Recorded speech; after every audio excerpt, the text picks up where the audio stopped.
Well, welcome everyone who's here already. If you are just joining us, if you want to introduce yourself in the chat and put your camp, what camp you are with, and where you're calling in from tonight, we're glad to have you. My name is Vesper Bell. I am with Campfire Talks, and I camp with Primal Oasis in the Alternative Energy Zone. I'm going to be your host tonight. We have a bunch of other Campfire Talks members here with us tonight, as well as some guests to talk. And to kick off our 5th season of Campfire Talks, we have Level as our head of placement to give us a welcome.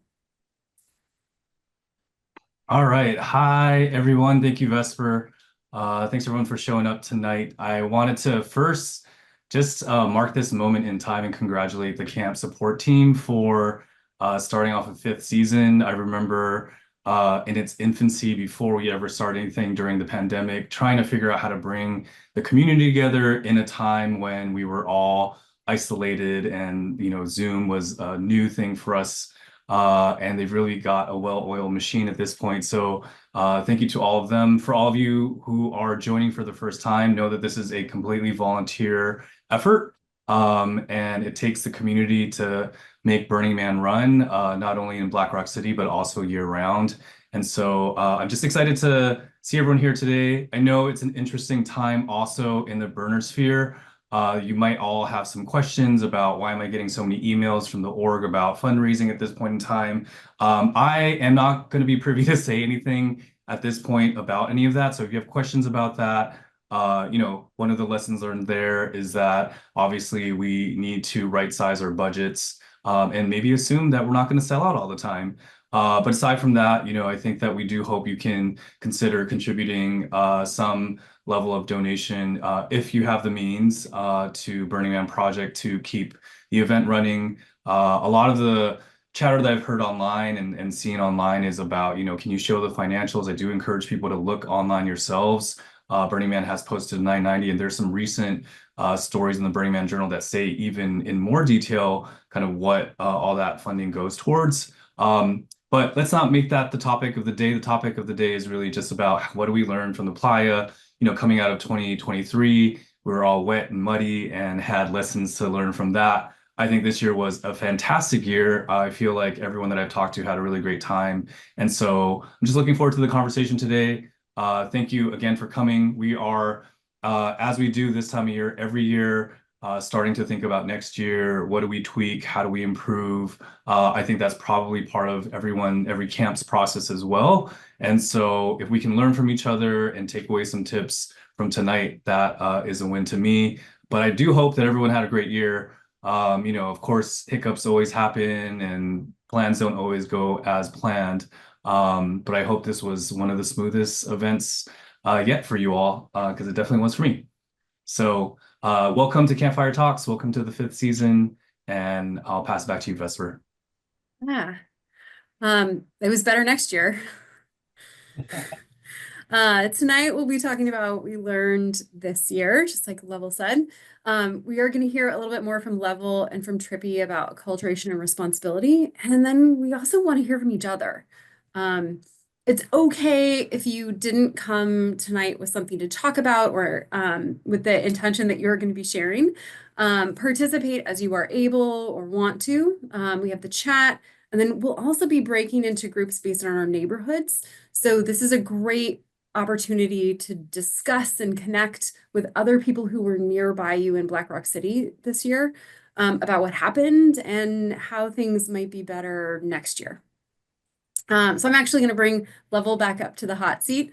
And as we're starting to talk, Level, hoping that we might do a poll of our participants to see what neighborhoods we have represented tonight.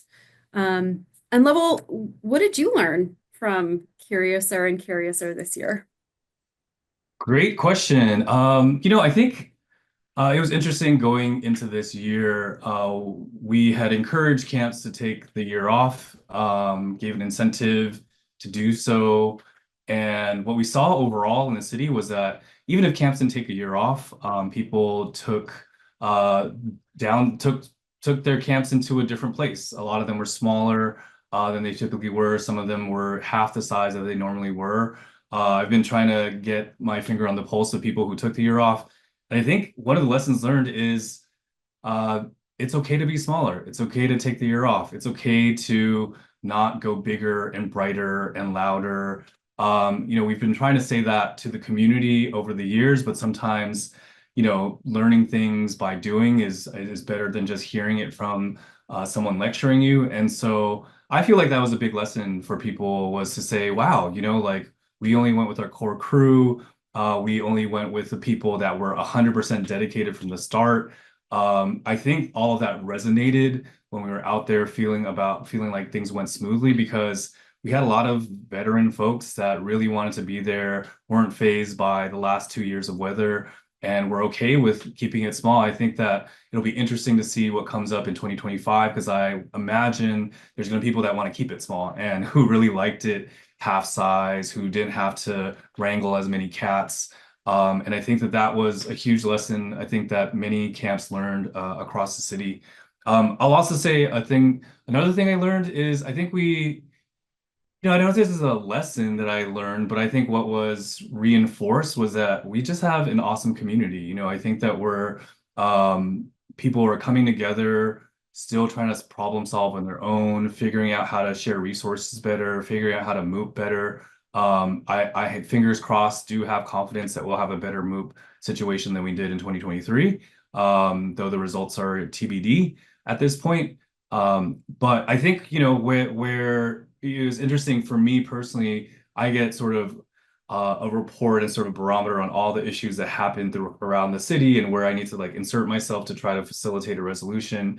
I had a lot less of that this year than ever before. And that was something I heard resoundingly across my colleagues, other department heads that were like, things are running really, really smoothly. We were calling it boring man for a little while because we're normally like just having a huge checklist of things to go check in on and figure out. And so I think again, it's not a lesson, but a reminder that we have an amazing community that knows how to come together and solve problems together and don't need to call in reinforcements like myself because things are being sorted out. So yeah, so I think those are my two that I can think of off the top of my head at this point.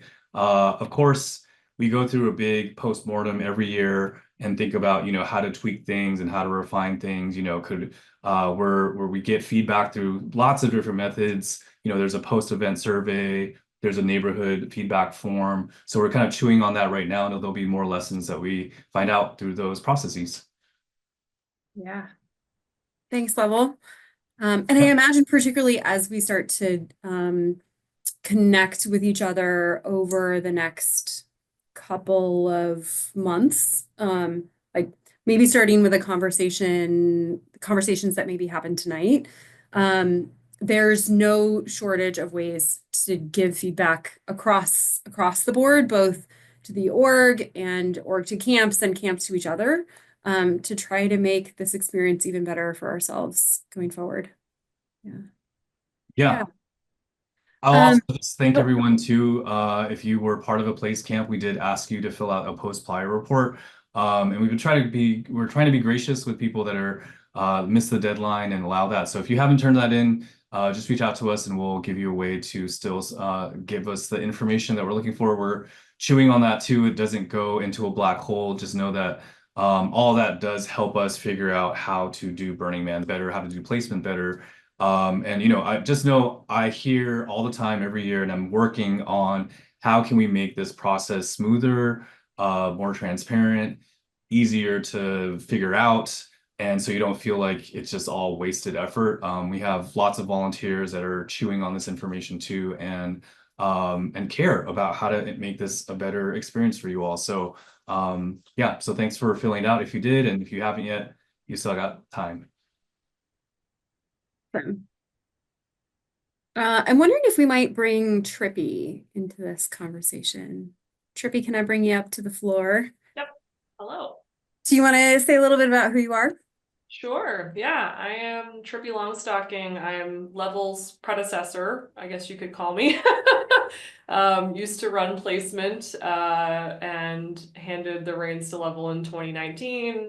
Was a director at Burning Man Project. And now back to being a theme camp co-lead, which was what I did before I joined the organization. So I'm the co-lead for Mad Recreational Movers theme camp and involved in the local Chicago Burning Man scene here.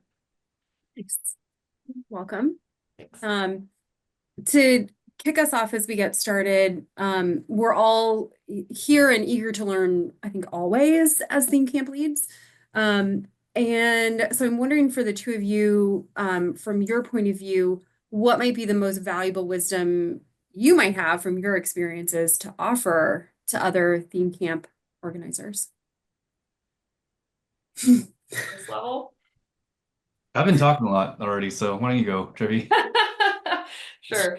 Lot of things I could say. I think given this group of people at this time, I would consider you all probably the diehard types who really show up and for your camps and care about Burning Man very deeply. So I think the wisdom for this group at this time to me would be, hey, like we're the people who tend to take things on, the ones who are naturally stepping up, even if we don't want to sometimes. And I know I repeatedly need to hear this because I've have this challenge personally, and it shows up in the way I do Burning Man, and it shows up in my work and all over the place. So maybe you'll relate to it. But I think the wisdom is how can we empower others to be helpful to ourselves and to the camp? And just thinking like every person who is involved in the camp at one point was not involved at all, previously. They started somewhere, you started somewhere, right back in the day, whatever that day was. And so I think at this time of the year, the thing to think about is who's the next person who you can invest more into? Just think of like one person, don't need to boil the ocean here, but like who's that next person who's coming up, right? And could do more, you could give more reins to, you could ask to get involved earlier in the process, because I feel like the group of people on this call were the ones who actually read the placement newsletter and go, oh my gosh, it's time. We gotta like round everybody up and start figuring out what we're doing. And so just set a goal or an intention for yourself of who's that one person who you can have a conversation with and invite to get more involved, from the get next year and give them that opportunity to help you, help the camp, and really empower them to have some area of autonomy, where they can go run with things and see what they do. Yeah, I love that. There's a lot of pieces of wisdom that could be imparted. I think a lot of people know it. What just dawned on me right now is this really simple question. Are you having fun? Are you having fun doing what you do? Are you having fun wrangling those cats? Are you having fun still going to Burning Man? Are you having fun bringing the thing that you've done for the last, X number of years? And if not, what do you need to do to tweak that, right? And I think to tweak that, and I don't mean that, I said just a few minutes ago, like going bigger and brighter and all of that. I think that's what people's sort of inclination is like, oh, let's just add some lasers and we'll have more fun. And, that costs more money. You have to find someone that knows how to run lasers. Maybe you have to fill out more forms. Is that fun? So I sort of think Burning Man at the core is a lot of things to a lot of people and a lot of things to, different things to different people, but it should always be fun. And I think that if you're sort of losing sight of that because you're deep in spreadsheets, you're losing sight of that because you're pulling your hair out, trying to get everyone to fill out your own form for your own camps and turn in their camp dues and that kind of stuff. Like, I think it's good to pause and say, like, what are you in this for? Because there should be an inherent joy that comes out of this, because that sort of reverberates too. People can sort of see a joyful leader versus a miserable leader, and I think you want to be that joyful leader. And so I think, think about how to do that, and think about maybe it's asking just what Trippy said, asking someone, the next person, to hold some of that water so that you can have a little bit more fun. So yeah, I mean, I think that's feeling really important, especially, in the context of all the other things going on in the world. We want to remain a place that can be a vision and a model for how humans can be together in a fun and joyful way. So I think that is, yeah, something I want to remind folks all the time. I have to remind myself that too. Yeah. I mean, this is something that we choose to do. And if we're choosing to do something, it should be fun and exciting for us. Um, and Burning Man can also be serious. Um, and aside from the serious elements of who are we and why are we doing this, it's also magical. And keeping the culture alive that is created in our community and making sure that we thrive requires us to be able to pass it on. Whether level it's like you're saying we're passing the baton to someone else, or Trippy like cultivating the next generation of burners who are going to be with us. So I'm wondering if we could talk a little bit about acculturation and responsibility. Trippy, I want to start with you. Um, Tell us a little bit about your journey of community culture since you first became a burner, and particularly why cultural direction setting came to be and what has grown since it was first created. Yeah, I would say, I mean, I won't give the whole history lesson, but I think we can, kind of bring it quickly from there to where we are today. Back whatever year that was, 2017, there were a lot of really sticky cultural issues that we were facing and a lot of community uproar and, for good reason. And a lot of I'd say just outdated placement processes that needed an update for where we were as a community. So I think the really cool thing that got kicked off, and I think is still happening with under level stewardship and all the people who volunteer with placement and camp support, is just a much stronger discussion around the culture happening in so many different avenues. It's less of the community's talking in a Facebook group, and then the organization is doing the organization thing, and placement's doing placements thing, and then we have a camp symposium once a year where we talk to each other, which was not totally what it was, but it kind of felt that way, back then. And now there's a lot more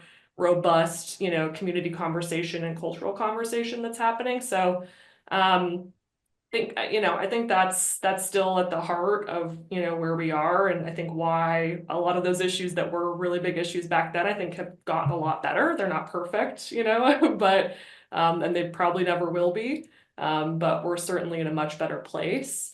And so yeah, I think it's culture is I think it's a Stuart Mangramism, of like it's the way things are around here, right? And so that's always the pulse of like how are things around here in 2024, for Black Rock City, and what are we setting ourselves up to have it be like next year, and where can we make those adjustments, and not again seeking some kind of cultural perfection, because I think the cool thing about the 10 principles and about our culture is there's a lot of natural tug and tension, built into it. There is no, like, my ideal Burning Man's probably not your ideal Burning Man, and that's fantastic. So I think we just got to keep having the conversation and keep adjusting and making our own camps, are what we want them to be and how we want them to contribute. The last thing I'll say about that is I think one way to reflect on that is just to think like, again, I don't think every camp needs to be the paragon of every single one of the 10 principles. I don't think that's realistic for us, and it's just putting too much on ourselves. But what's, whether it's a principle or just an aspect of the culture that you feel like our camp is really awesome at that. Like we are really, a great camp, essentially ambassador of, what that part of Burning Man means. And, when we're in the neighborhood, we're really throwing this down in a really cool way, and able to express and teach and show and, demonstrate that to the people who come into our camp. Whether they're participants in our interactivity or whether it's someone who's just part of our camp, someone new to Burning Man, someone coming in from a different camp, whatever it may be. So I think just like think about doubling down on your strengths, quite frankly, because we all can't be amazing at everything. And when you think about what a really great neighborhood is, it's that mix, right? It's like you get a little bit of the food and the bar and the crafts and the music and right? That recipe, I think it also shows up with the culture as well, and who's really showing up and exemplifying the different aspects of the culture. Yeah. Level bringing you in, applying the vision from cultural direction setting. Um, a lot has been accomplished over the last 7, 8 years. What have we learned about what has worked well? And what do we still need to do? We probably should do a separate campfire talk about that whole topic. But one, I'm gonna just put in chat the link to the cultural vision. I think, I kind of read this regularly. I'm probably the only one that reads it the most regularly because I feel accountable to how do I help make this vision come to life. I think that what have we accomplished? I've expanded the placement team and sort of the camp support team, and there's a peers team now. There's more people that sort of represent placement. One of the critiques that people had was that placement was this small group of people in a black box or in a room in the back somewhere that just sort of made all these important decisions without a lot of kind of connection to the community and accountability to the community. So I think I've done a lot to try to make that happen, to make more people have more placers available, to have more support people for the placement team, to have obviously all the camp support folks on this call tonight, but also beyond, we have a camp mentorship program. So there's been a lot more built over the past 5 years around like infrastructure stuff. We also, I think, have more camps in general coming into the fold, and we're trying to define, what are the processes that new camps coming to the fold, do they get acculturation? Do they get a mentor? Is that automatic? Is that something they, choose on their own? If a camp or a group of people happen to come and, learn Burning Man through a way that doesn't feel culturally fit, what do we do with them? And I think trying to give them, what we've learned is that like giving them the opportunity to improve and to learn and to grow with the right feedback is important. And I think that was also a big thing that we heard in the cultural direction setting process was that what is the feedback loop? What's placement taking in and how are they working with camps to improve upon themselves?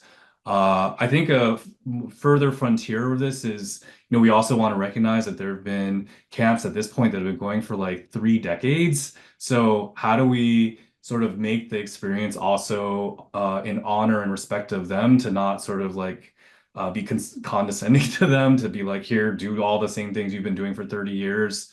And so how do we kind of make the barriers to participation maybe lighter for them because they've shown that they've been good stewards? So there's still work to be done. The last thing I'll say too is just that cultural direction setting as a process was a defined project for like 3 years.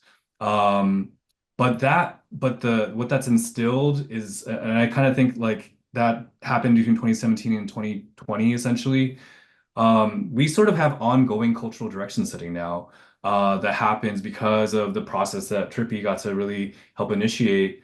We're trying to figure out, anytime there's a cultural question that comes into play, uh, if we're feeling like, wait a minute, has that grown a little bit in a way that we feel like might need some attention, might need some thought and thoughtfulness around. We're applying a lot of the same processes to those questions. So I think that's actually cultural direction setting isn't just this thing in a box between 2017 and 2020. It actually, I think, is something that we need to kind of do throughout as Burning Man continues to grow, as more people continue to go that haven't been before.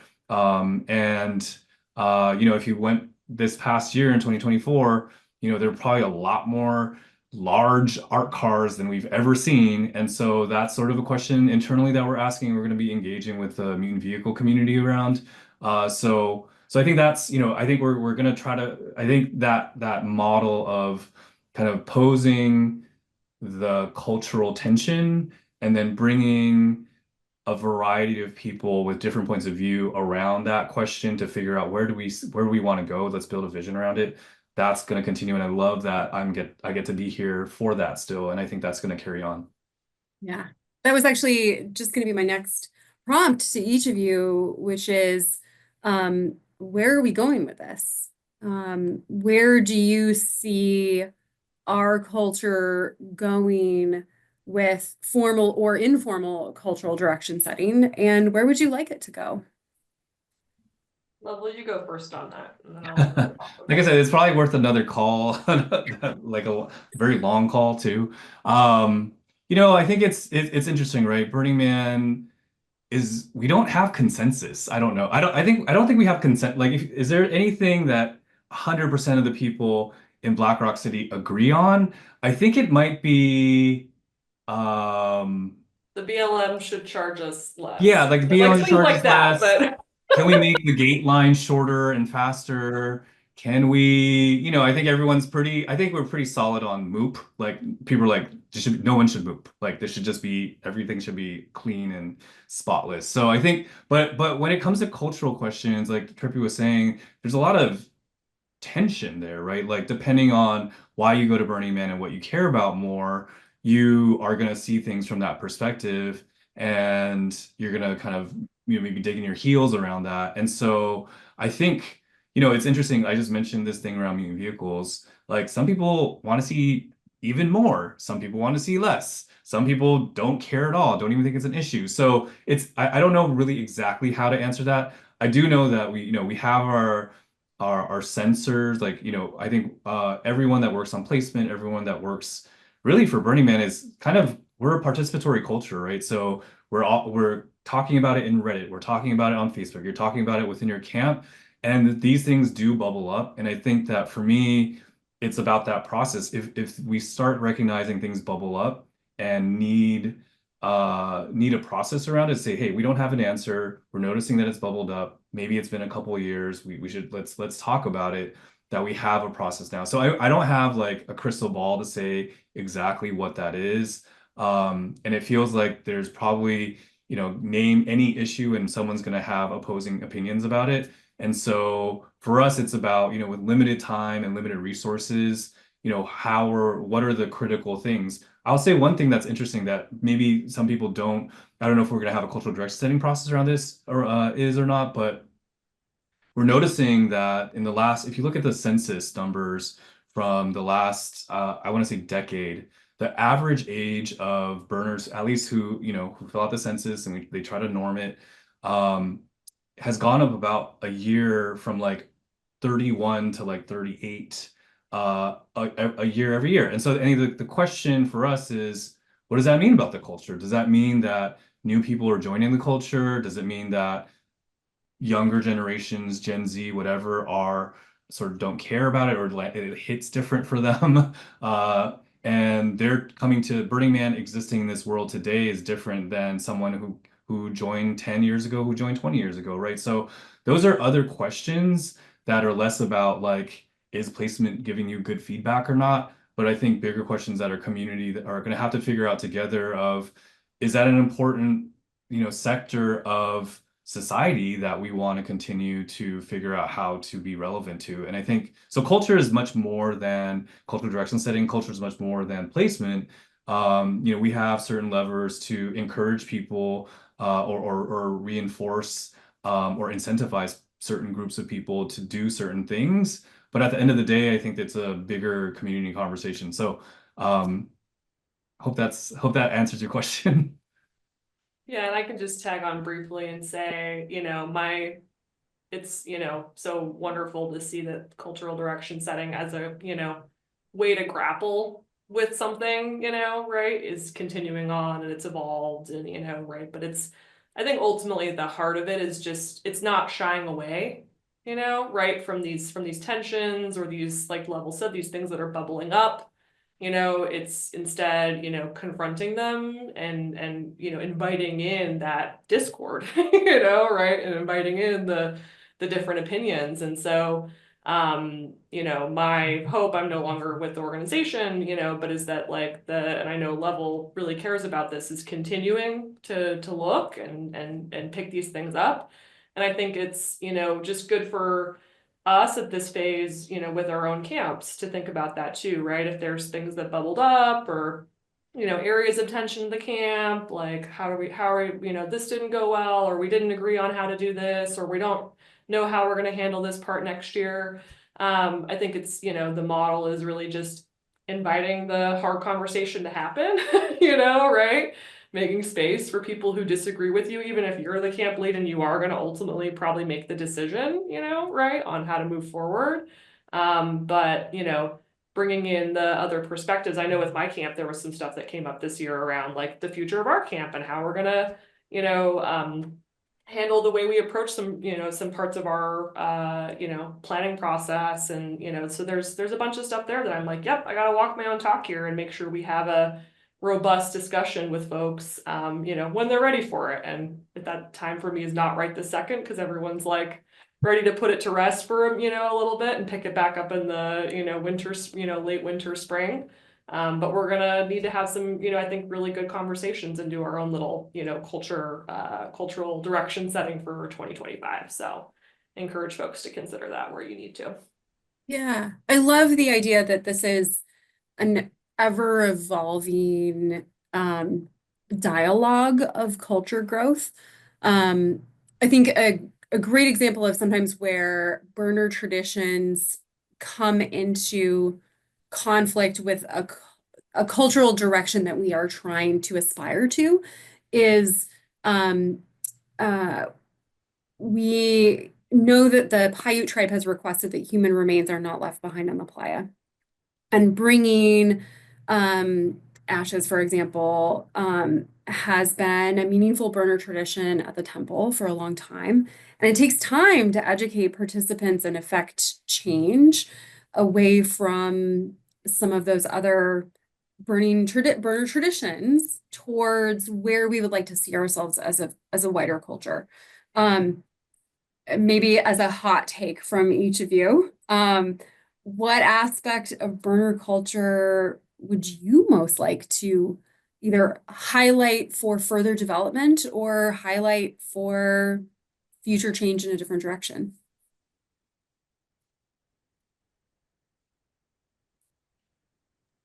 Should I go first? Yeah, you go Maybe. level. Yeah. Wow, I have so many things that I like to say, but I think where I often land on this question is what I love about Black Rock City and Burning Man is it actually allows me to engage with people that I don't normally in my everyday life. Um, and realize that there's some really amazing people out there that don't look like me, that don't think like me, that don't have the same style as me, that don't like the same music as me. And I'll say this is actually a little bit of a plug for peers too. One of the best feedback we get from peers, volunteers, is that they get to go into camps that they don't think they would normally go into because they're like not their people or not their vibe or whatever, and they walk away feeling really fulfilled with just amazing connections. Sometimes they carry those on beyond just that small interaction. And I hope that's what we continue to preserve is that culture. We live in a time of a lot of polarization. And I fall into that myself as well, just as a person. And I think there's something really valuable about not just reading people for what they look like, not just judging them for kind of how they might present, and really feeling a safe space with them in Black Rock City and then hopefully beyond to engage, and that's something that, we're learning too, even around this effort to try to squash plug and play camps and turkey camps and convenience camps is like, don't just look at them on the surface and say, oh, well, yeah, they're fucking it up, they're doing it wrong. Engage. I said that even before I was on placement. Let me actually go talk to them and see if they're nice people, and see what's going on. Or am I reading the situation incorrectly? And you might be confirmed, your biases may be confirmed, but they actually might also be challenged. So I think that that's kind of what I come upon when I think about that question is, how can we culturally maintain that? How can we culturally encourage that and continue to support that? Because where else are we getting it in the world, And I think how if we're not getting it there, where else are we gonna get it? So Yeah, that was beautifully said. Yeah, I think what continues to be important to me and continues to be challenging and evolving is decommodification, right? And Level, you were just kind of hitting on it there a little bit. It's even when we with cultural direction setting, we put a lot more guidance around what we meant by the commodification of our culture and what's okay and what's not okay. There's a lot of squishy gray area stuff in that is really tough. I think just it's one of the most unique parts of our culture. I feel like there are other places where I can feel radical inclusion. There are other places where I can get, civic responsibility and, communal effort and, some of these things like you can get in other forms of community that exist. I think there are a couple things that are really unique, and decommodification is something worth protecting, continuing to like grapple with that squishy part of it that's, the oh, it when you see it, kind of thing. But it, needs often a little bit more I don't know, just depth around to really get it right. And, I think whenever for me coming back from Black Rock City every year, I think one of the most refreshing parts of being in the culture is just getting away from the commodification of day-to-day life and really getting that, like that break of your eyeballs from advertising and, pushing you to buy things and, just getting a break from all that is so huge. And I want to make sure we, keep grappling with the hard parts of it, but protecting the parts of it that I think really are special, of what we do. Yeah, thank you both. Level, I can't wait to have that longer conversation. We'll see if we can make that happen. I want to open up were you going to say something else?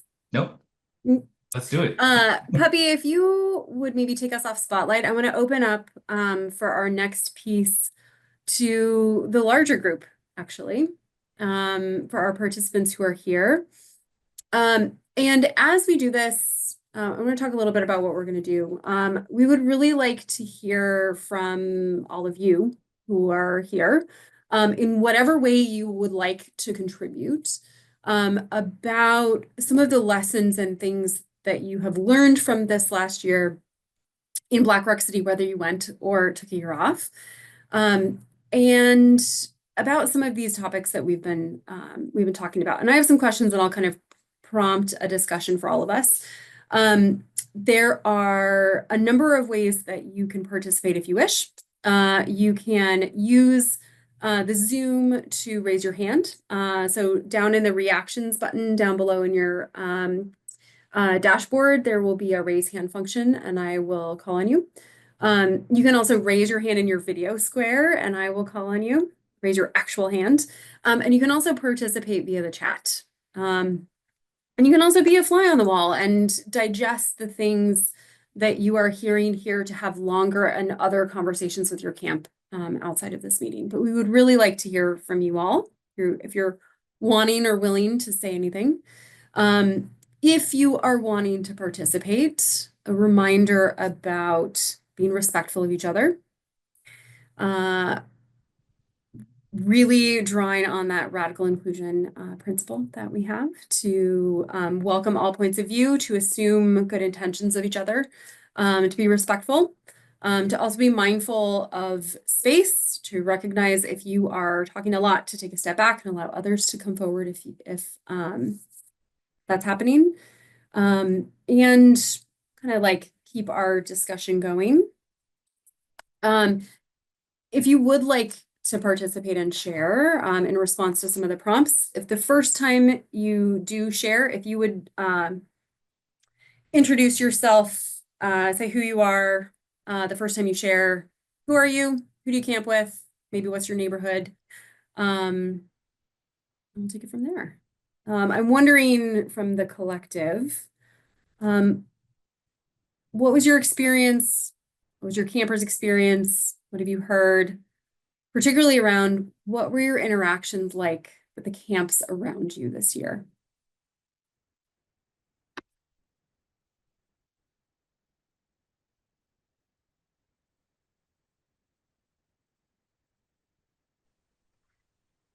Yeah, Valerie. Yeah, since everyone's quiet, we're talking about sharing resources.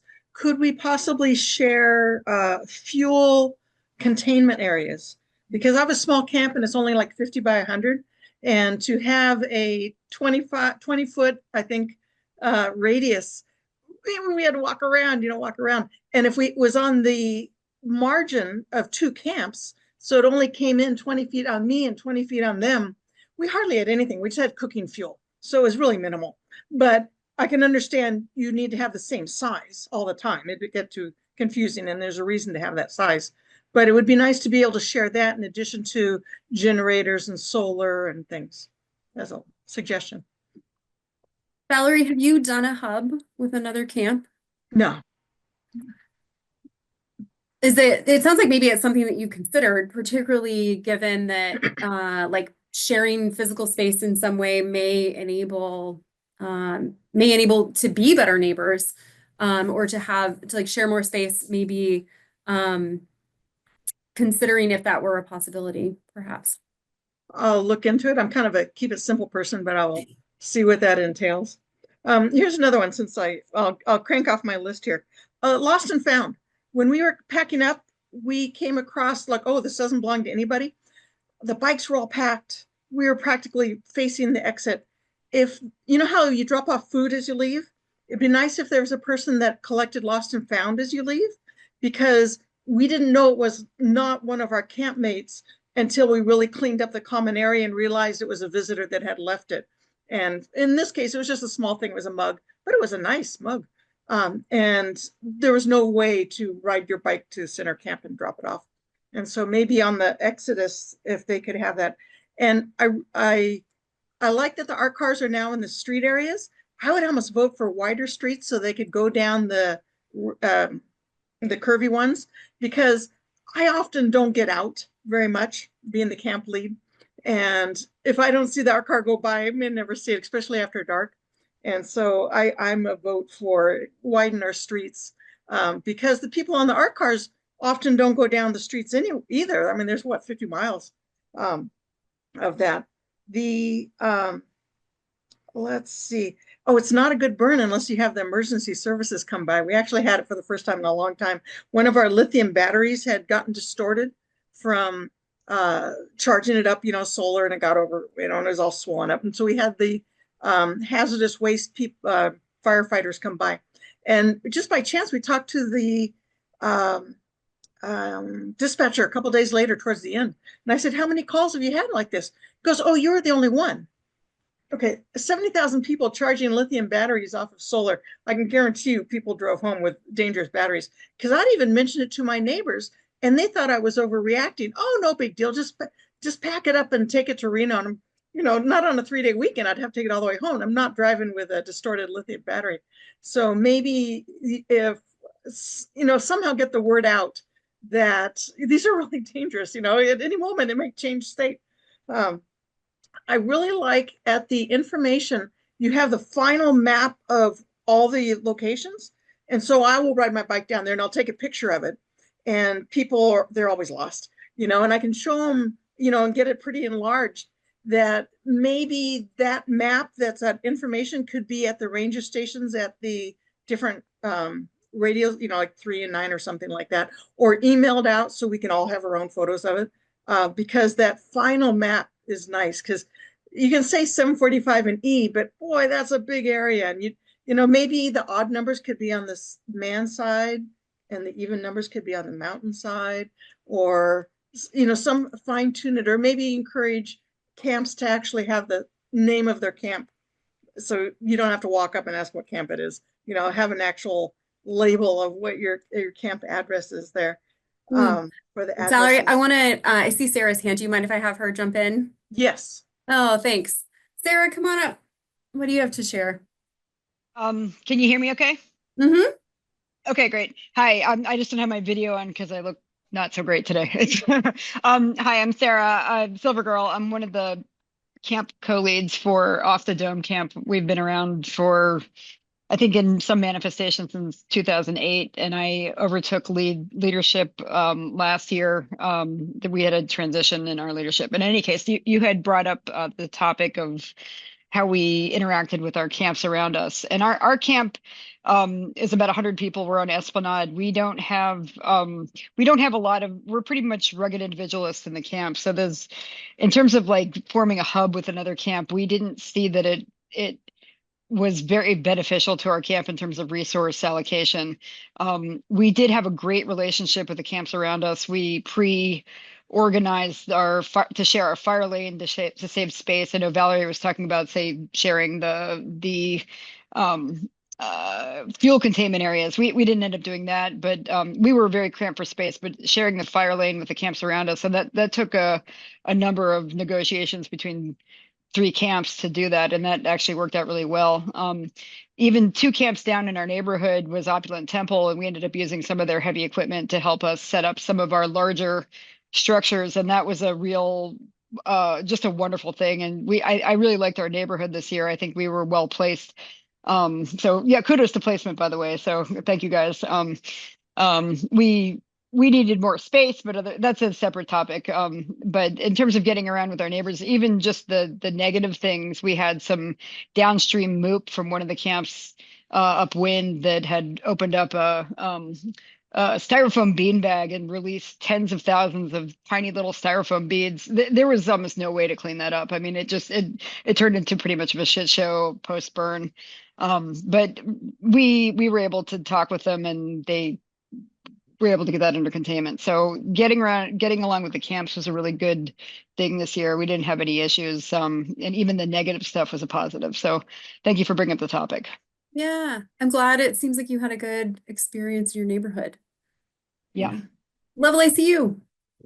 Yeah, I just wanted to let folks know, of course, Hubs is a way if you're really organized and you already have kind of relationships with folks, but placement does give out neighbor contact information in July. And so use that too. Like you don't have to actually set up anything that formal. You could just email everyone that you get the contact for and say, hey, we're looking to share, we don't, our fuel containment area or whatever it is, fire lane, and see if they respond. And sometimes you'll probably have to figure that out on the playa too, because you don't know exactly who's right in front of you or back of you or next to you. But just getting that conversation started might be good enough to just get out there and figure it out. So, don't feel to rely on that and feel like you need to figure out a lot more than just having the conversation. Yeah. Thanks, Level. Hi, Generator. Hi, everyone. Hi, I'm Generator. I'm a camp lead at the hotel lobby. We were at, I think, 4 and E this year, so Tokyo sector. And for us, one of our interactivities is we have a karaoke lounge. And I, during Build Week, went around and introduced myself to all of our neighboring camps and honestly warned them basically that karaoke is polarizing. And some people were like, oh no, like very jokingly, but some people were like, oh yay, oh my God, can I come sing? So, but I think in previous years, just we've gotten feedback to be mindful of our noise and how that impacts others. And just I think placement put us in a pretty good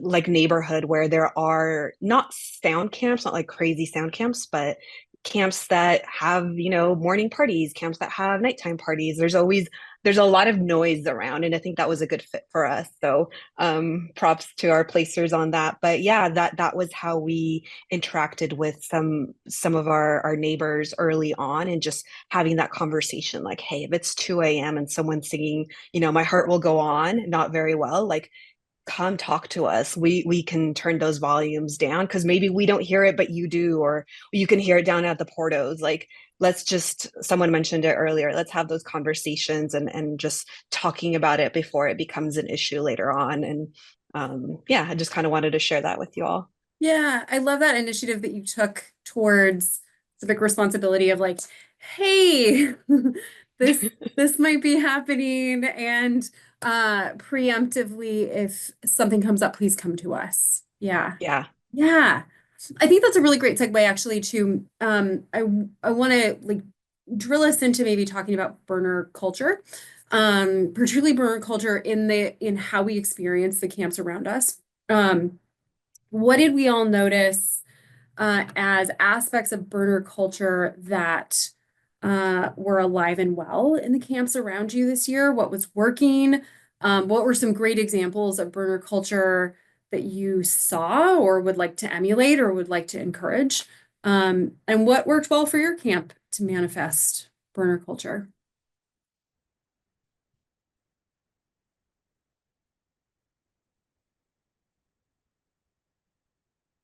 Yeah, Epiphany. We had Orgy Bus Camp camped next to us this year at bus camp, and they were extremely inviting. They were very clear about what was happening there. I heard wonderful things about their consent and education talks before people went in. They did a phenomenal job with the way that they used their space and the lighting at night. That was great. It was wonderful to have them as a neighbor.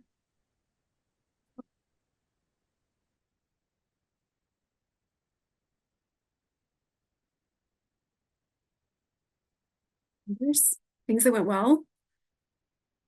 Shout outs to other camps. Maybe even something that you guys worked on and then maybe feel like you got it right this year. Trippy.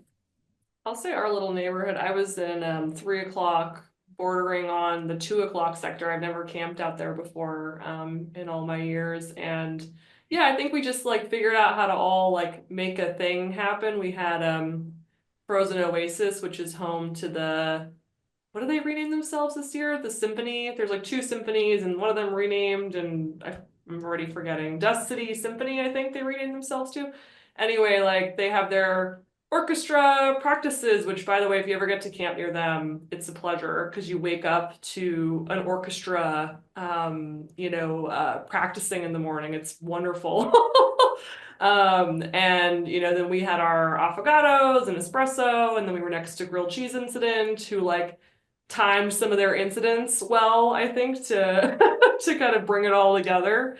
So yeah, I just felt like we were kind of the middle of the street, but we were doing a really nice job. The three of us that were kind of 3 camps in the middle of the street, like coordinating our timing and activity well to help like pull people down essentially off of the corners, because that can sometimes be challenging when you're like the one camp in the middle of the street, pretty far away from the corners, trying to get people to come down, but all the camps around you are really quiet. Like, I think almost all of us have been through that, various versions of that. So, yeah, I think it worked out well with just who we were placed next to, but then I think we did a nice job just all, coordinating better for that.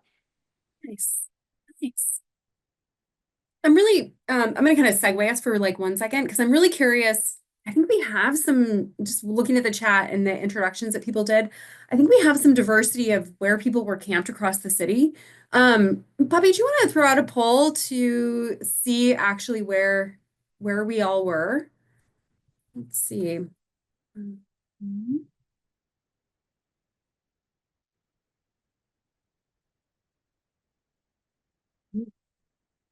All right.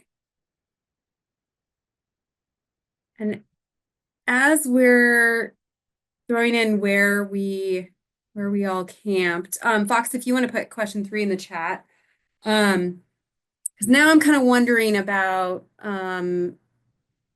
what aspects of burner culture still need some work. Which parts of our vision and principles do you feel like we still need to work on? I think one aspect of burner culture that I appreciate is adults' willingness to play and have fun. So often we grow up and then we get really boring. And I really appreciate adults who are trying to be joyful, and sometimes that joy also brings an element of chaos. So So maybe there were some shenanigans out there. And were they good examples of culture or not so much?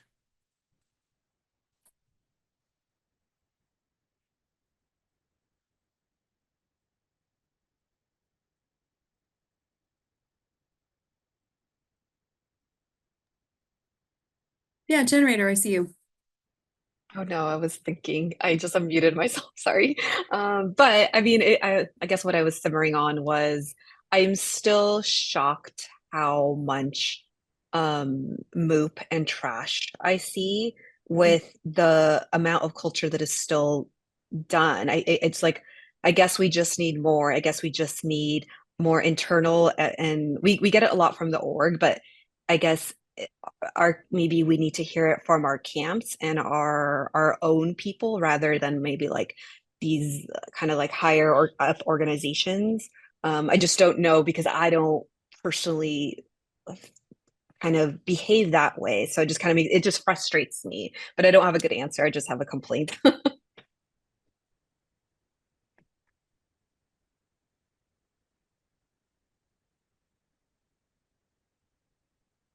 Yeah, Sarah. Yeah, just regarding the MOOP and just being a good steward of the land, I think that one of the things that came up, we were wondering how much stuff was unearthed this year from, and I know the cleanup from last year, Resto went pretty well, with the mud and everything, but once things dried out, and again, we were kind of downwind where we were placed at this year, and we saw a lot of stuff that clearly wasn't from our camp, in our camp, hair, and we talked about the styrofoam balls and things like that. There's just stuff that was like blowing towards us. Some of that stuff, I'm wondering how much of that stuff came up from things that had been unearthed from the ground, from just the sheer traffic. I didn't feel that just driving around the city, I saw more MOOP than otherwise. Once in a while we'd run into people that would they like say they broke a bottle on the ground or something, and they were gonna kind of walk away, and I mean enough people gave them the stink eye that they went over and picked everything up, and then they said, I know I shouldn't be doing this, and I wasn't thinking it through, and thank you for glaring at me to get that done. But I think the biggest thing is just getting people to participate, and not be an observer, but be a participant in the culture. And that's like my biggest beef with some of the newbies, is like saying, this is your bird, you got to build it. You can't just show up and expect other people to perform for you or provide entertainment. Like, you have to be part of this, be a volunteer, do something, and I'm a camp lead at a regional, and that's one of my requirements for my camp, is that everybody at camp has to volunteer on some basis with the organization, just to be part of the camp, and that really kind of gets people engaged in a way that they wouldn't have been otherwise. So thank you. Yeah, Level. Yeah, thanks for bringing up the MOOP thing, because I think it's interesting. We have the MOOP map that obviously shows the boundaries of camps, and then I don't know if people have noticed, but an issue that has risen over the years is that the streets are pretty moopy. So people sort of moop up to the boundary of their camp, and then they ignore what's right in front.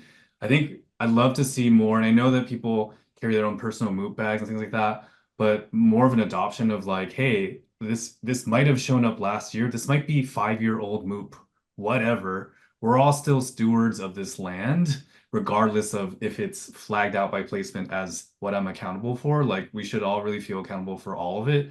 And so, I of course, if you see someone break glass and walk away, like, yeah, they should be accountable. But I think there's always going to be stuff out there, detritus out there, and I think that if we're looking at beyond Black Rock City too, as just stewards of this earth, like, just because we didn't put that litter there, or just because we weren't responsible for that, does that mean we don't have the responsibility to care for it and pick it up? So I'd love to see more of that adopted in Black Rock City, and some of my all-star favorite just random people have their own MOOP bags and MOOP tins and are just doing that. And I think rather than be like, well, that's not mine, not my fault, not my problem, you know, like having a shared sense of responsibility, I think is really important around that.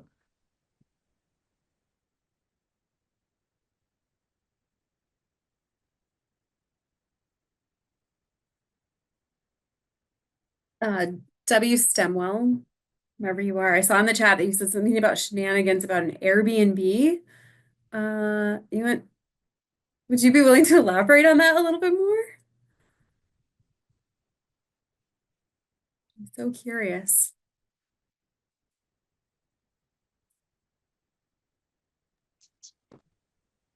I mean, I think I could probably speak to that just really quickly, unless W. Stemwell, you want to do that. I don't know who you are, what your perspective is.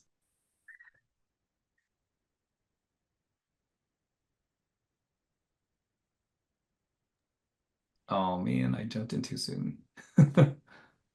Do it. Level, do it. I think it's okay. Well, just so folks know, we did discover a host on Airbnb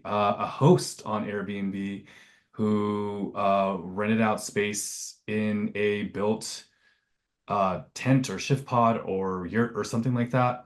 We were able to find that group very quickly once we found out, and we're able to ask them not to do that. You know, it's interesting there. We found out through a couple ways. One, by already seeing the post, but we couldn't really triangulate where exactly it might show up. And then all of a sudden, there were a few people with rolling suitcases looking for their Airbnb at a specific address. And so that helped triangulate where that was. For the record, that is not okay. For the record, we also involved BLM in a case like that, where it's such an egregious, not only problem for our culture, but also not okay according to the terms of our permit, because it essentially is a business sort of entity on Playa renting out a, you know, quote unquote hotel room or camp space. So yeah, so it was very odd. And these things happen, you know, Trippy mentioned decommodification being a really important thing to protect, and it shows up in a lot of different ways. You know, this wasn't a plug and play camp per se, but it was an opportunistic individual who, you know, got the better of someone that didn't understand their culture of Black Rock City and thought they could just book a bed in a camp that way. So we were able to discover it. We were able to address it immediately as soon as we found out where it was. And let's not let the rumor mill continue thinking that that is okay in Black Rock City. And I appreciate you weighing in about that, Level, because I think when things percolate in the ether about, oh, I saw this happen or I heard about this, it is really helpful, I think, to hear about that there are what the consequences for that are, and that there are consequences, and that there actually are people who follow up and try to prevent egregious drift away from our culture in that way. Yeah, and I will say it's not something we talk about a lot, but people do get evicted from Black Rock City. You know, it does happen. It takes a lot. We want to be as inclusive as possible. We want to give people the chance to do it right. And, you know, but sometimes that's required because people are not cooperative and our safety issues, amongst other things. So, yeah, it's a last resort issue, but we're probably more generous than a lot of other events around really trying to give people a chance to redeem themselves. In this situation, you know, we didn't feel like the people that rented the Airbnb space were doing it maliciously, and so we didn't kick them out, but we definitely kicked out the people that hosted the space. Thank you for providing some context around that. This is Bill Stemwell from PS Blues Cruise, and I mentioned about the Airbnb. Now, I'm on Highway 5. You're breaking up at the time. Do you still want to hear about it? I think we heard a little bit about it from Level, but it sounds like you were maybe nearby them, I think. No, not at all, because nothing was, Ah. nothing was done to this group. We actually found their site on Airbnb, and they even mentioned that were getting, they were doing this Airbnb and following placements and Burning Man's principles and directions, because everybody had to, let me get this right, everything was preset when they got. They found a vacant spot, which I don't know how they got noticed that. You'd have to see the placement map. But they showed up there, they were guard.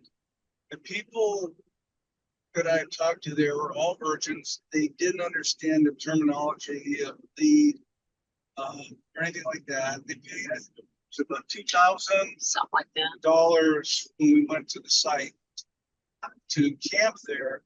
And they were told that since they had to bring their own gear and set it up inside the tent, that was legal for them to do the Airbnb. That we reported it to our sector, but they were there all the way to the end. In fact, we were helping them move, giving them breaks and everything else. Yeah, I think that thanks for chiming in. I think that this really challenges something that has been a theme throughout our whole talk today, which is around acculturation and responsibility. And I think particularly as we encourage new generations of burners to be exposed to the magic that is Black Rock City and what the culture means there, that we have some growing pains either in our small camps or also in our larger community around how do we acculturate people? What are we acculturating them into? And then who has the responsibility to do that? And then to also, it's not a great word, but like enforce the acculturation elements. So I'm wondering, maybe open to the group around, with respect to acculturation and responsibility, what challenges have you heard from others or have you experienced about this burn in particular?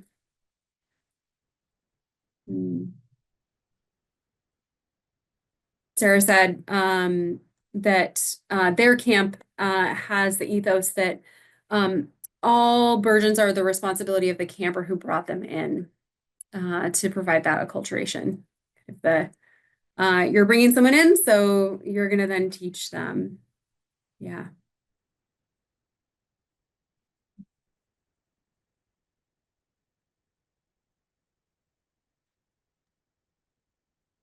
I don't know if Yeah, this is Trippy, I see like, you.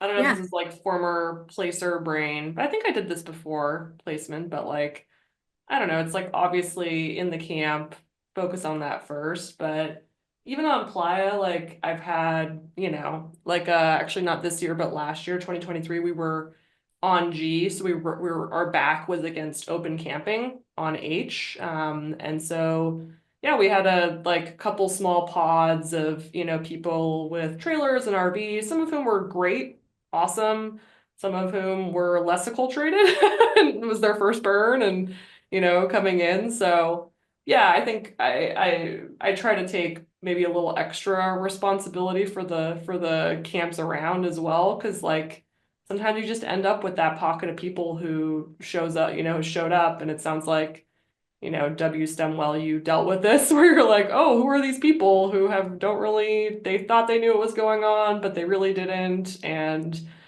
so just encourage folks to take people under their wing, and I think that approach often works better than the like, you're new here, you don't know what you're doing approach. It's more like, oh, hey, it's your first time, let me help you out. Like, and then quickly getting them up to speed on the things that they clearly did not understand or research, which to all of our best effort, we try to get it out there, but I mean, it's happened, I think, most years, and thankfully it's usually only once. There's that Airbnb type group, right? I remember in my years there was the random group, right, that sold space in a non-placed camp, and it'll just that will happen. So we can't, especially if they're not placed camps, it's really, really hard to prevent that.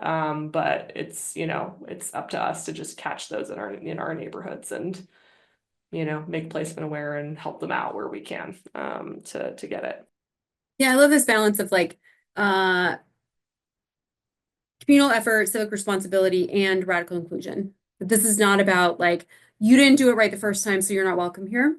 It is instead, how do I bring you into this amazing thing so that it's easier, better, feels better for you and as a part of the larger community as a whole.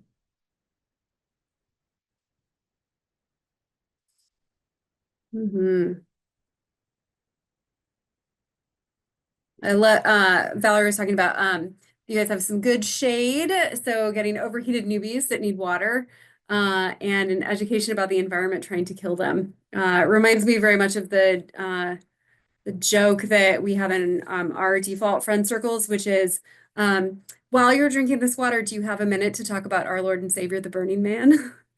Like, as I'm here trying to rehydrate you, like let's talk about why we're all here in the first place. Yeah. Epiphany, I saw you put something in the chat about the challenges in burner culture around immediacy and participation, particularly with how connected the playa has become. If you want to say more about that, I know it's I find that to be a hot topic worth talking about we have the ability to be connected on playa. We have the Book of Hopes and Dreams in virtual form now. And yet immediacy and participation and the suck of everything else that's on our phone. Yeah, Epiphany, go ahead. I think it probably just puts a date stamp, an age on me to bring up using phones. But I have to say that I actually I tried for a long time not to use a phone at all, not to have a mobile phone, not to have a cell phone. And I was able to do that for a lot longer than most people I know. And even though I did start using a phone daily, hourly, I did always look forward to putting it away during the burn. And I still do that. And people say, well, don't you have any pictures? And I just say, no, I don't. And I think that's fine. It's hard to find a balance. I think that they're a wonderful thing and can help us be connected and in some ways more present and participate more. But for me, I find it doesn't work that way. So. I have a hot tip / lesson learned on internet on Playa. We have a lot of parents in our camp, so there's the Starlink, being able to check in on kids, like that's a thing in our camp that I tried to ignore for a long time, but it's real. So I gave in. But the thing we did this year that was better than last year, which was the first year we had it, this year the person in our camp who configures it put it on a timer where it was only on for like the first 5 minutes of the hour, basically. So like if people needed to check something, it's like, oh, okay, get on now, and then it's gonna time out automatically. I almost wish like the lesson learned is like it still felt like a little bit too much. Like I feel like we could have done it, maybe for 10 minutes every 4 hours or something, right? Because I think most people in the camp were just like not interested, but there were the ones who were like, I think struggled to like let go of their phone because of that. It was a little bit of a crutch. So it was better than the year before, still a little bit too much for certain people. So it's just like kind of almost titrating the internet like what's the right dosage for the camp to not overdo it, but give people who need to check on their kids and things like that the ability to do that. So.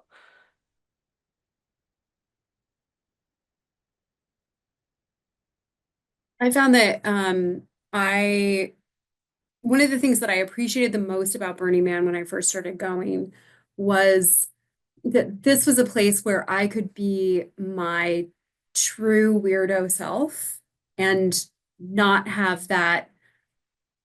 Then I could like keep up the facade in the default world if I needed to, depending on like what I was doing in my life. And that's become much more integrated in the last decade, by the way. But with the proliferation of phones and cameras attached to the internet everywhere, people are a lot less weird. I think burners are maybe more guarded and less willing to do the weird, edgy thing or to wear the weird, edgy thing or to not wear anything at all because they might end up in the background of someone's picture on the internet. And um, I this is not the opinion of Campfire Talks. This is the opinion of Vesper Bell. I find that to be really sad. I wish we could go back to being able to live without that legacy later. Stitch of Yes, I see you.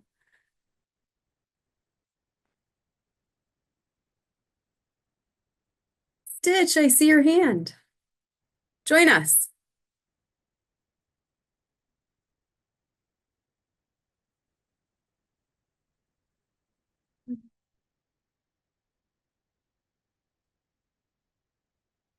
Stitch, I wonder Okay, if you want to jump in. sorry about that. Ah, there you are. I'm not used to doing this on my iPad, and it was just going, no, you can't. Okay, going back to the whole thing with phones and cameras. This was the first time I went to a workshop where we built miniature versions of the man, and we're told if we hadn't finished, we could we could use our phone to take pictures of the instructions because they didn't provide the instructions, they just provided the kits. And it was like, that's the first time I've ever felt that I needed to have a phone on the playa. On the other hand, in our camp, we had a number of younger members this year who brought a Starlink. They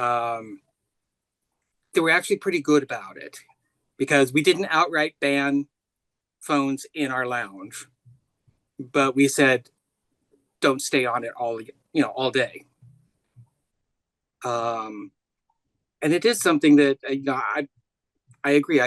We've lost the immediacy, and also, as you said, the weirdness is that people are more hesitant, knowing that it's a very good chance that whatever you're doing, someone's going to take a picture of it,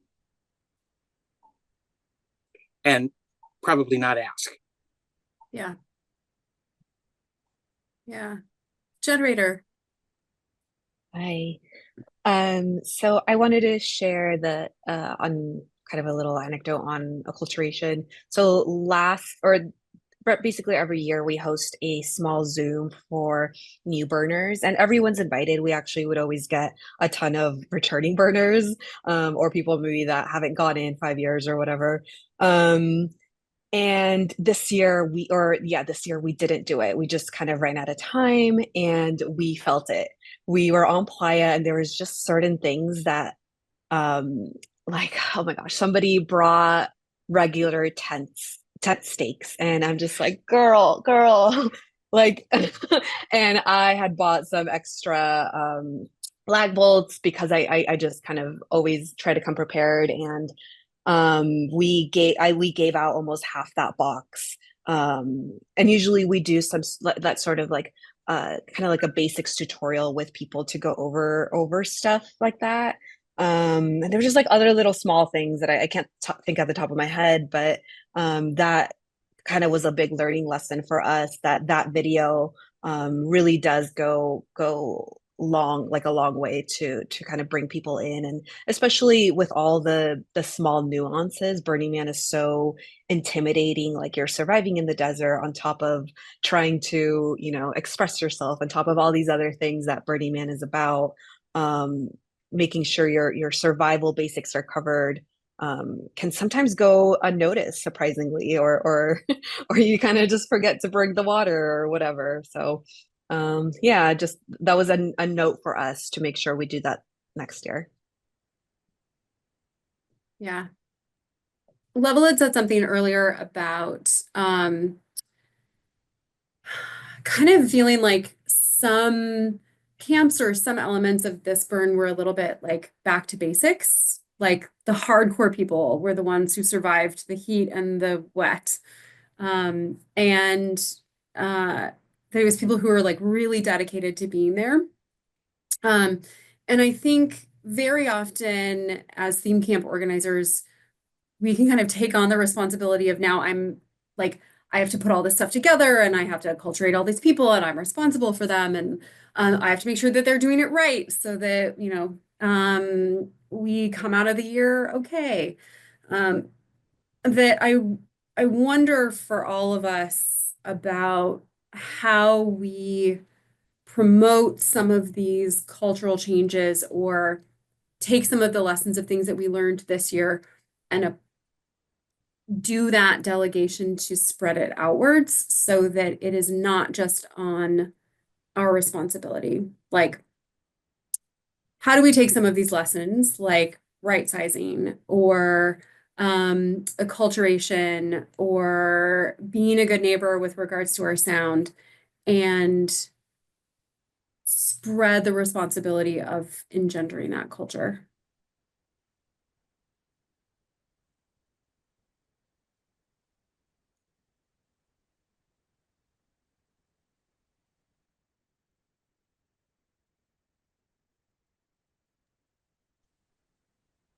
I don't have that answer. I just have the comment that this is hard.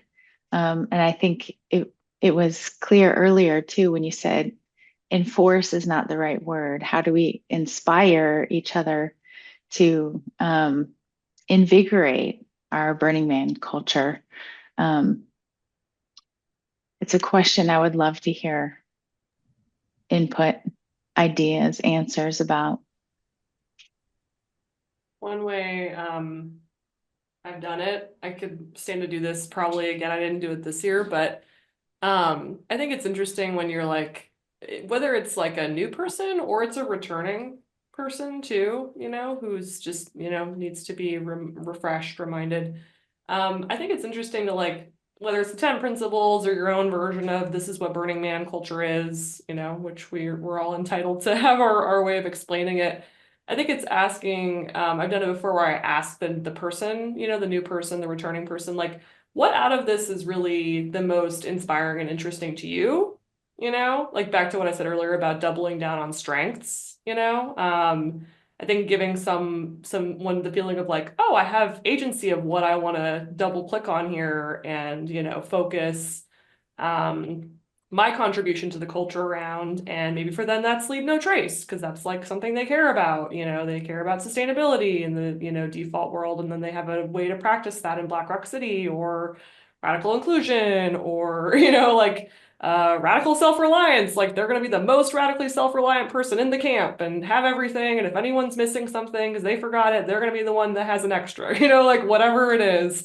Just giving people, I think, like a bit of a cultural identity almost, or like a connection to the culture to be that person in the camp, who's really got that on lock for everybody else, because we're not all gonna be able to do it all, perfectly. So I've done that before, and I think it's an interesting way in with people. And then for returning people, it's like, what do you want to focus on this year? Right? You probably have a lot of it that you feel like, yeah, I know how to do the culture. I'm a person who spreads the culture, explains the culture to other people. But like, what's one thing you'd like to, really bring to the playa this year culturally and like focus on? That way it's not just like, I don't know, otherwise it can get kind of boring. Right? Oh, right, I gotta do acculturation, I gotta teach me the culture. Like let's make it more interesting, right? And give ourselves something to chew on that's, more focused than just like, oh my God, I have to boil the ocean every year with my camp and make sure everyone's doing it right. It's just, I don't know. I get tired of that. So Yeah. Level, it looks like you might have something. Yeah, it's interesting because I think there's a lot of people that feel creative pressure to be like something so wild and crazy and unique out there. And I try to encourage people to tap into kind of like what they're either already good at or want to explore in themselves. What's that creative edge that they want to explore that Burning Man and Black Rock City gives you the space to try it out. Um, and it doesn't have to be that crazy, everyone. I think that's the thing. It's like there's fantastical things out there. Some people have really big dreams. And if you're just starting out, maybe you don't have to go there. Maybe you can try, and maybe getting halfway is good enough.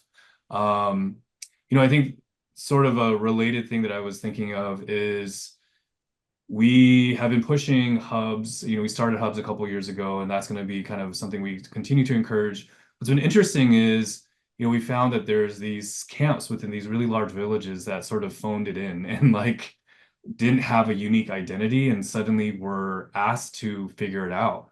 And I think there's something beautiful about that, where it's not saying, hey, like, we need to expand our camp. We're a 50-person camp. We have to be 100 next year because everyone has an additional friend that they want to bring. Like, encourage people to form their own things and come up with their own identity and come up with their own shtick, because that I think has longevity, is that continual encouragement to say, hey, like, you by creating something that is uniquely you or your group of people, you're contributing to this culture. And again, it doesn't have to be fantastical, and maybe it will be, but and I think we often see, at least in placement, camps that feel like they need to fill up a bunch of slots because they have a budget to meet, or their storage and transportation cost a certain amount, and the more people they can add, the cheaper it'll be for everyone. Like, if we can start leaning more into creativity and kind of smaller versions of camps that can be creative, I think that will create some of even more new synergies that we haven't seen yet, because people then can kind of build the confidence and the faith in themselves to do the thing that they want to do, rather than feel like, oh, I'm just filling up signing up for the 5 shifts I have to do for that camp and paying my camp dues, but they're actually participating and thinking, yeah, like, I really love this thing and I want to bring in Black Rock City. I really love, or I really want to try out, like, I've never done karaoke live before, like, let me try that out in front of like a big group of people. Like, that's the magic of Black Rock Cities. It truly is a blank slate, and that can be intimidating when you don't have like enough boundaries and enough like mentors to help you figure it out. But yeah, I think I would just encourage people to realize that they can do things on their own and can do things in small groups, and that those things are just as magical as the things that look so that they get all the attention from all the photos that we take out there. So Yeah. Big doesn't necessarily mean better. yeah, and you don't have to copy, you don't have to bring your own mind warrior. You can be you can be your own non-warrior, like Yeah. Yeah. I really appreciate all of you chiming in to talk about this. I'm glad that we all got to get together to talk. I know that there is usually there's a lull after the burn, and then people start to really get back into it with each other. I'm hoping that as we touch on some of these topics in more depth in our future Campfire Talks this season, that you all will join us for that also. Particularly for those of you who are talking about, I end up doing everything maybe I need to delegate to someone. We have upcoming Campfire Talks around leadership and legacy and some other really exciting topics this season. So I really hope that you will join us for one of our talks in the future. Our next Campfire Talk is going to be on December 3rd about leadership styles. So right there, applicable. We've also put a link in the chat for our Campfire talk or Campfire Camp Network resources document, as well as a couple of forms.